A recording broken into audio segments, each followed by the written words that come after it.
Istri kedua sang penguasa, episode 2. Bangun dari tidurnya. Seperti biasa, Aurora mengusap pipi dan mencium kening suaminya yang masih terlelap. Kemudian, Aurora bangkit untuk membersihkan diri di dalam kamar mandi. Cukup lama, sebab pergerakannya sedikit melambat. Ia selalu mengingat nasihat orang terkasihnya untuk selalu berhati-hati setiap bergerak, mengingat ia sedang berbadan dua. Selesai dengan balutan gaun santainya, Aurora keluar rumah pagi. Kegiatan pagi yang telah rutin ia lakukan semenjak usia kandungannya berumur 6 bulan, tentu sesuai dengan anjuran dokter. Semenjak menginjakkan kaki di kediaman sang mertua, Aurora tak sekalipun diperbolehkan untuk menjajakkan kaki di bagian dapur. Meski sekedar untuk membuat susu pun tidak. Untuk itu, semua dilakukan oleh Al ataupun Dewi. Sedikit tak nyaman dengan itu, hingga pernah ia mengadu ke sang mertua.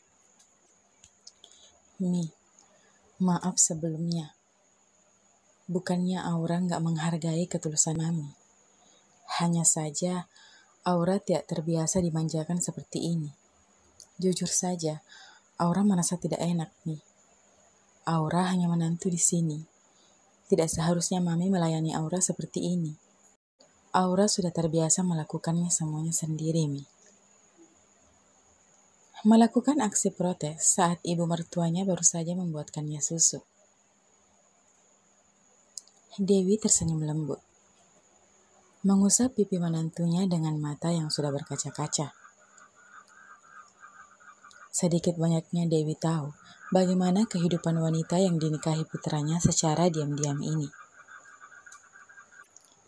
Dewi menggenggam kedua tangan Aurora. "Dengar sayang, kamu istri dari anak Mami. Itu artinya kamu anak Mami juga. Status kamu dengan Al dan Putri sama di rumah ini. Jadi sudah kewajiban Mami untuk memanjakan anaknya." Tutur Dewi lembut. "Jujur saja, Mami sangat senang melakukan ini." Dewi beranjak dari duduknya, menatap hamparan bunga di sekelilingnya. "Apa kamu tahu, sudah lama Mami ingin melakukan hal ini. Memanjakan menantu Mami, duduk berdua dan saling bertukar cerita. Makan bersama, belanja bersama. Itu sudah sejak lama Mami impikan. Tapi kamu tentu tahu kan, bagaimana hubungan kami sebelumnya dengan wanita itu. Dan Mami tidak bisa melakukannya dengannya." Dewi berbalik menatap Aurora dengan senyumannya. "Untuk itu Mami harap kamu tidak keberatan kan?" Aurora tidak bisa berkata-kata lagi. Ia segera mengangguk dan bangkit memeluk ibu mertuanya seraya menangis. Sejak saat itu, Aurora berusaha membiasakan diri dengan sikap ibu mertuanya. Terlebih lagi, ia memang sangat membutuhkan perhatian itu. Mengingat ibunya meninggal beberapa tahun yang lalu, dan sejak saat itu, ia tak pernah lagi merasakan perhatian seperti ini. Berjalan mengitari taman, Aurora dikejutkan dengan sebuah tangan besar memeluknya dari belakang. "Sayang, kenapa kau tidak membangunkan aku? Aku kan bisa menemanimu jalan pagi." Al memegang kepala Aurora, lalu melabuhkan ciuman di kening, kedua pipi dan berakhir di bibir istrinya. Kemudian ia berlutut mengecup dan menempelkan pipinya di perut Aurora. "Selamat pagi, baby ah. Dedi akan menemanimu jalan pagi," ujarnya demikian. Aurora melemparkan senyuman kepada suaminya yang sudah berdiri di depannya. "Aku tidak ingin mengganggu istirahatmu, sayang. Bukankah nanti kamu ada acara kan?" Al mengangguk jelas, tapi kemudian tetap membantah.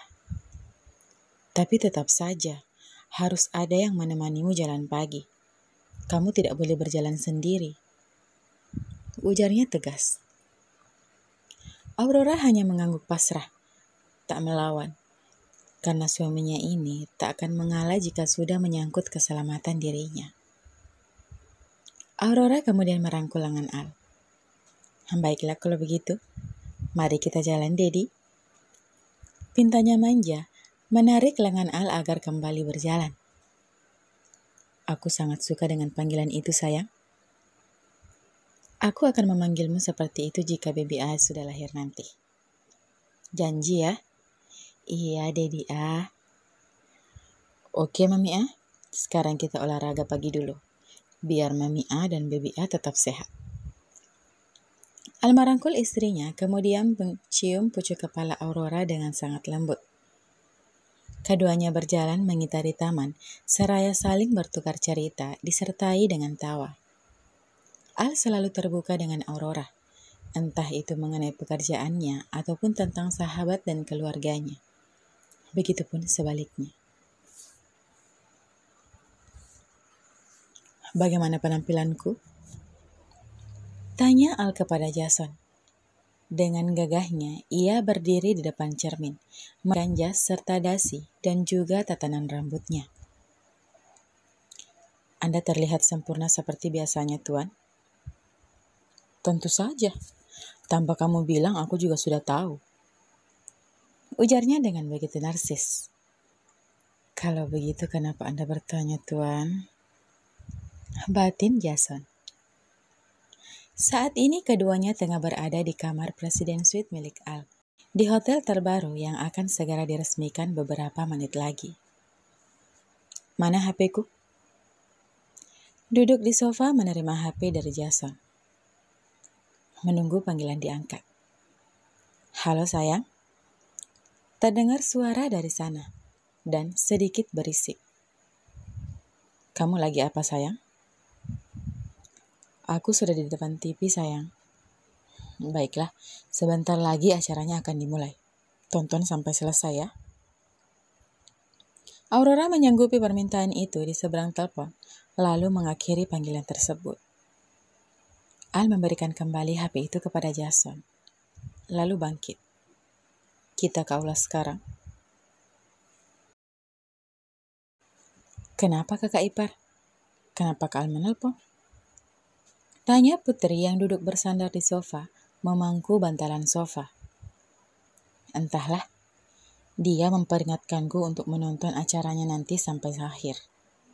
Katanya nggak boleh ada yang terlewatkan. Aurora kembali mengambil sekotak anggur yang sempat ia simpan tadi, lalu memakannya. Kenapa ya? Aurora hanya mengangkat kedua bahunya. Mungkin Kak Al akan memberikan kejutan kepada kakak ipar? Tebak Putri. Kejutan apa? Orang-orang bahkan tidak tahu kalau dia sudah punya istri lagi dan sebentar lagi akan brojol. Bahkan aku yakin seluruh karyawannya di perusahaan pun tidak mengetahui jika bosnya telah menikah lagi. Tapi itu semua tidak penting. Yang terpenting, dia selalu ada buat aku dan buat baby A nantinya. Aku tidak perlu diakui oleh dunia luar. Cukup dengan keluarga mereka, aku juga sudah sangat senang. Batin Aurora. Aurora mengelus perutnya, tersenyum lembut. Entahlah, dia hanya mengatakan jika aku harus nonton, sebab dia akan tampil di sana. Kamu tahu sendiri kan, kakakmu narsisnya seperti apa? Mungkin saja nanti dia akan bertanya, bagaimana penampilanku? Aku tampan kan? Aku terlihat mempesona kan di TV? Kedua wanita itu pun tertawa. Mereka sangat tahu sifat sang penguasa aslinya seperti apa.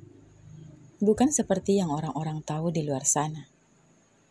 Image arogan dan dingin sangat kental ketika dia berada di dunia luar. Tapi jika dia sudah berada di rumah, image itu akan luntur seketika. Hans yang berjaga, berdiri tak jauh dari kedua wanita itu pun ikut tersenyum. Pengawal setia Putri sejak 3 tahun yang lalu sangat tahu dengan sifat anak majikannya. Dan dia sangat senang bekerja dengan keluarga sang penguasa ini. Keluarga yang harmonis, saling menyayangi satu sama lain. Berjiwa sosial yang tinggi, dan yang paling penting, mereka tidak memandang bulu. Tapi Hans yang hanya anak jalanan, kini bisa menjelma menjadi pengawal yang berkompeten. Semua atas hasil kebaikan dari keluarga Rikolas.